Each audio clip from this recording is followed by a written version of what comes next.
أعوذ بالله من الشيطان الرجيم بسم الله الرحمن الرحيم الصلاة والسلام على أشرف الأنبياء والمرسلين سيدنا ونبينا محمد ابن عبد الله وعلى آله وأصحابه من تبعهم بإحسان إلى يوم الدين. Mutane da yawa suna ta bugowa suna tambayan fassarar mafarkin mai ha'inci, mutumin da zai ha'inci a cikin zance ko a cikin aiki ko wani abu na amana da aka bashi.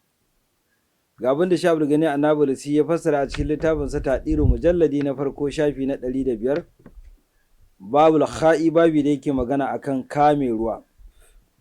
Yake cewa shi mafarkin mai ha'inci a cikin mafarki yana nuna cewa akwai yayewar al'aurori na ainihin jama'a wanda mai yiwa kila za a samu idla'i ma'ana leƙe na al'auran mutane ko kuma abubuwa na abun kunya da za a iya gamawa da shi ko kuma fitinoni.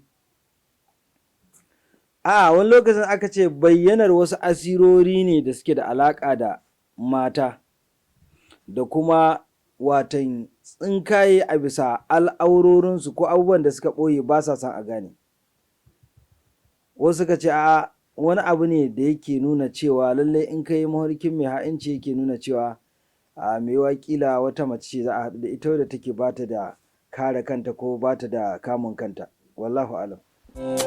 Masoyan annabi shakamalan awwal adali, masanin fasarar mafarki mai domin annabi.